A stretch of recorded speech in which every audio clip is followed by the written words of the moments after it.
Good morning. I want you to see something very exciting to me.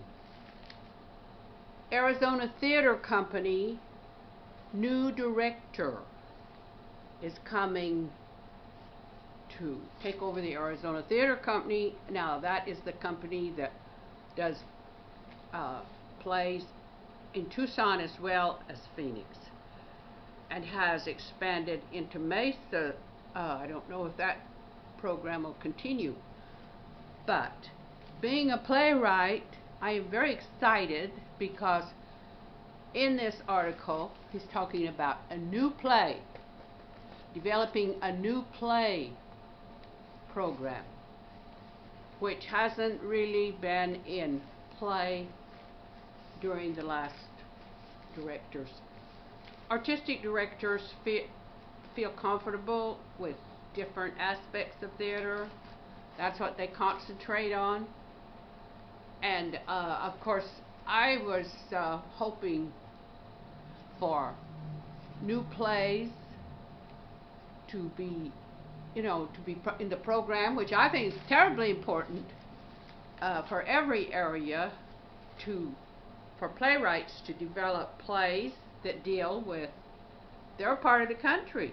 I mean, this is a great big country. A playwright can't possibly cover all the different kinds of problems that develop in this state or that city.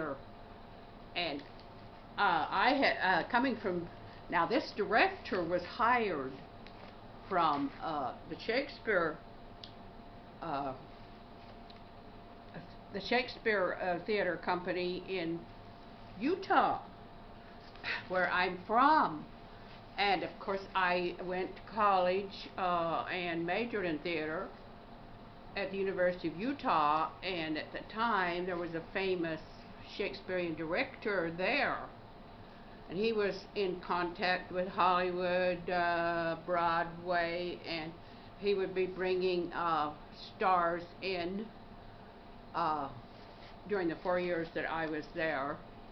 Well, actually 3 and 2 or 3 months. This was happening.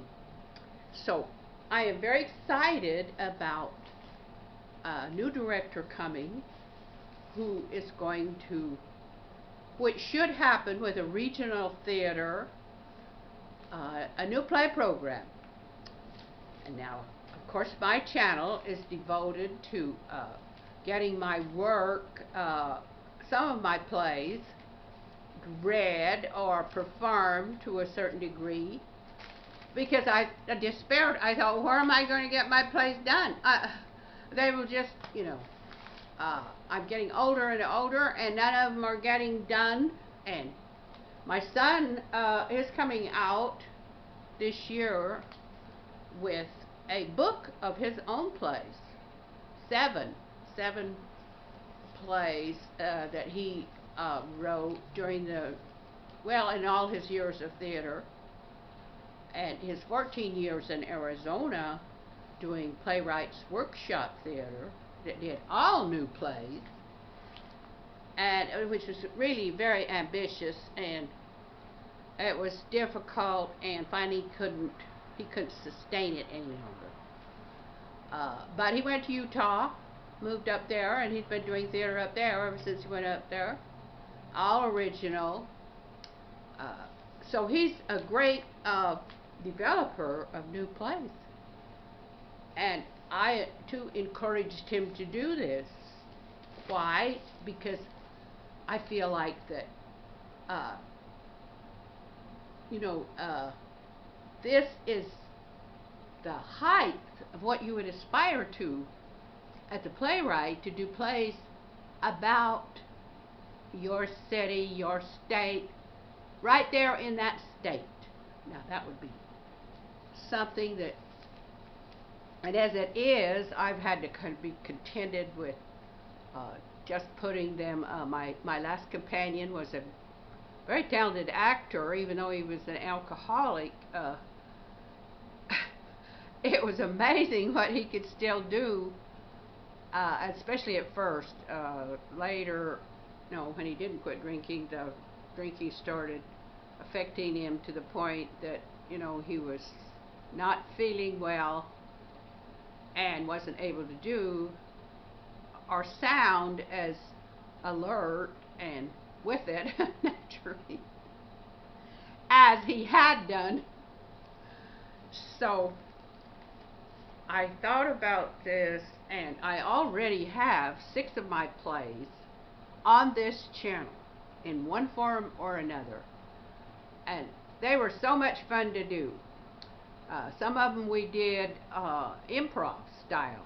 In other words, we would read the script, study it, and then we would I would give him license to do whatever he within reason wanted to do with the part, and sort of stay on course. And I believe three of the plays on my channel are done in this style. I have one on the front page. One on the front page is called Happy Hello, Sad Goodbye, about an old man who's been informed by his spirit guide, a visitor, that he only has 8 hours to live. And Doc was able to do a lot with this concept. And he's leaving granddaughters that he's been taking care of. And of course, they're very upset when he threatens to die without getting them through high school. So, and then the other play on my front page, which you will see of my channel when you scroll down, was done from a script. And Doc was amazing that he could read from a script as well as he did. And he could perform, it's called The Outlaw's Love Story. And he could perform those outlaws perfect. I said, well, he's an outlaw, he's alcoholic, and most of the parts that he were playing, they were alcoholics. All the men were alcoholics. So this play was made for him. And it's the essence of alcoholic behavior, from the old to the young. And I don't know whether the Arizona Theater Company would ever do a play like that. They did O'Neill. They did Eugene O'Neill, who did a number of plays on alcoholism. And when I was in college, I acted the longest role that I ever had was in Desire Under the Elms, Eugene O'Neill. And I memorized every bit of that huge part. And the director, the Shakespearean director, he was sitting there acting like it was just so painful to have to sit and watch things. Because some of the acting wasn't very good. I thought, and I said, well, I'm a farm girl, I'm a cowgirl, I can, but some of the ones that were playing the farmers, they were from the city, they'd never farmed. And I was very critical too. I'd say, oh, they're just not getting it. They're not getting it. But anyway, I just thought I would celebrate this.